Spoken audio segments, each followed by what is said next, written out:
Polisi membongkar praktek aborsi ilegal di sebuah apartemen di kawasan Jakarta Timur. Ya, dalam kasus ini polisi tetapkan 7 orang tersangka. Polda Metro Jaya membongkar tempat aborsi ilegal di sebuah apartemen di Jakarta Timur. Total ada 361 pasien selama 3 tahun beroperasi.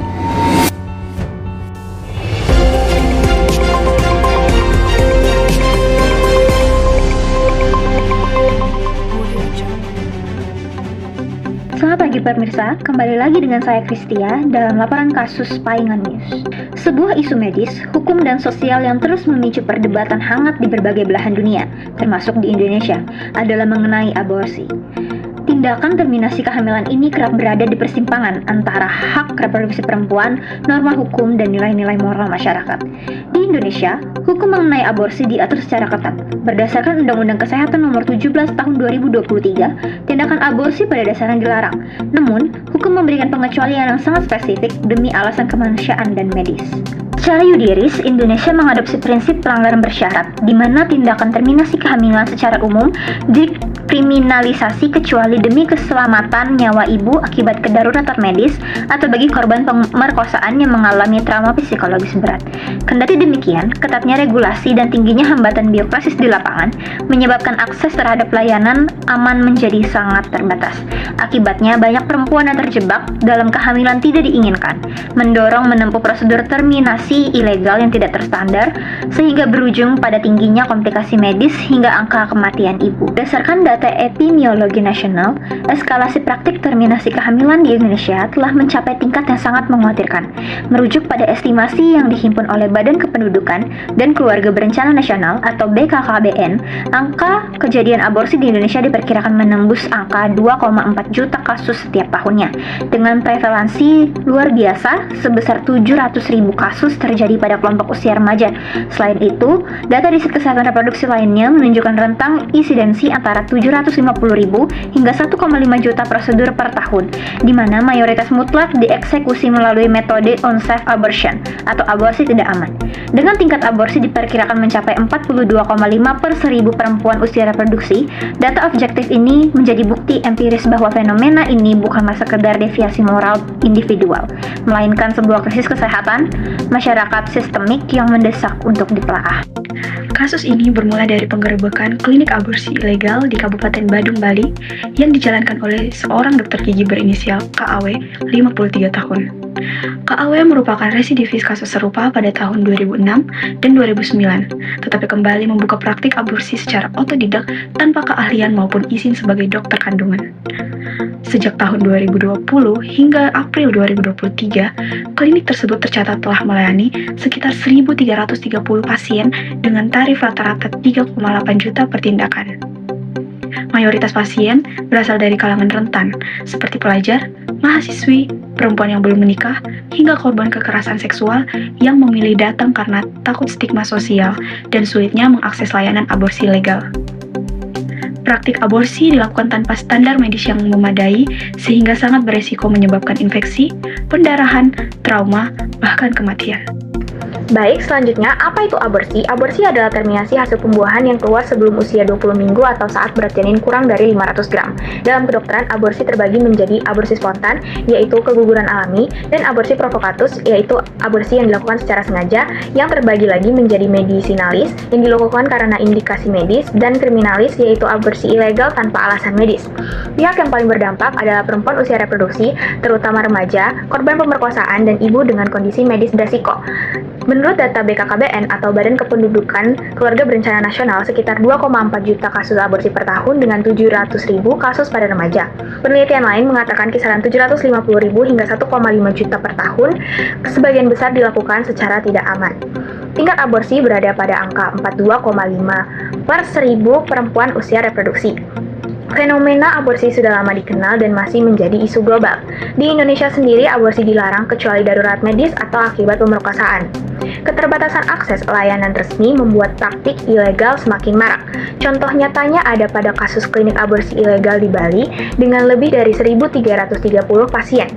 Aborsi sendiri dilakukan dengan berbagai alasan seperti medis, untuk menyelamatkan nyawa ibu atau kelainan janin, eugenik, untuk mencegah kelahiran anak dengan cacat genetik berat, ekonomis karena kondisi finansial tidak memungkinkan, atau psikologis karena ketidaksiapan mental, trauma atau akibat pemerkosaan.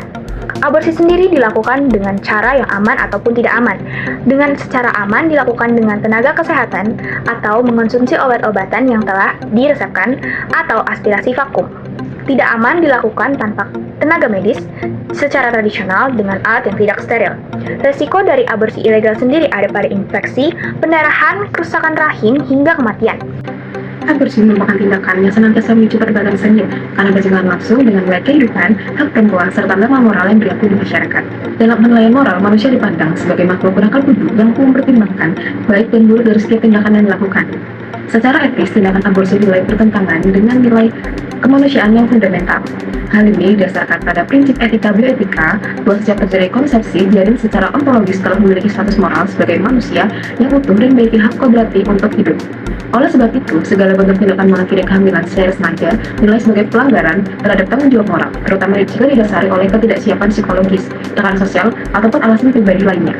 Di sisi lain, maraknya praktik aborsi ilegal semakin mempertegas terjadinya degradasi moral dan kegagalan sistemik di masyarakat. Secara objektif, aborsi merupakan tindakan pembunuhan terhadap kehidupan manusia yang tidak berdosa.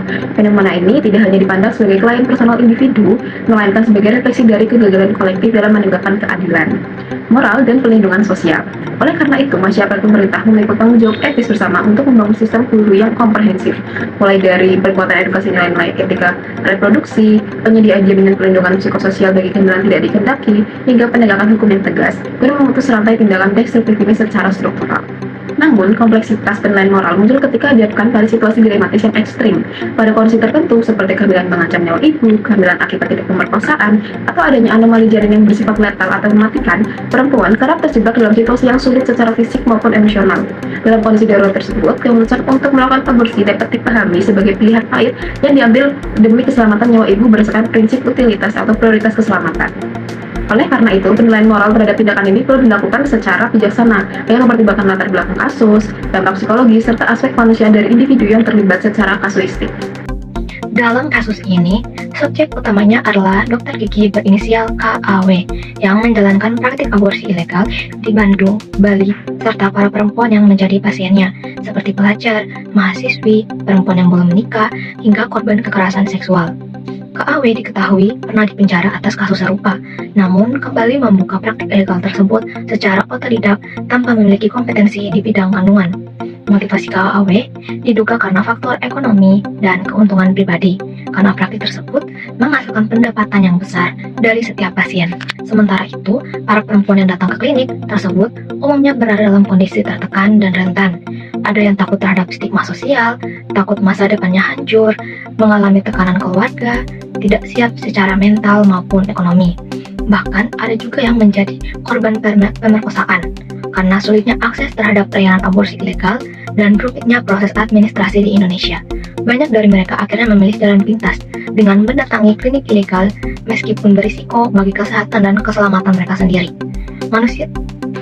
Menurut hukum di Indonesia, aborsi pada dasarnya dilarang, tetapi diperbolehkan dalam kondisi tertentu, seperti kedaruratan medis dan kehamilan akibat pemerkosaan, sesuai Undang-Undang Nomor 17 Tahun 2023 tentang Kesehatan.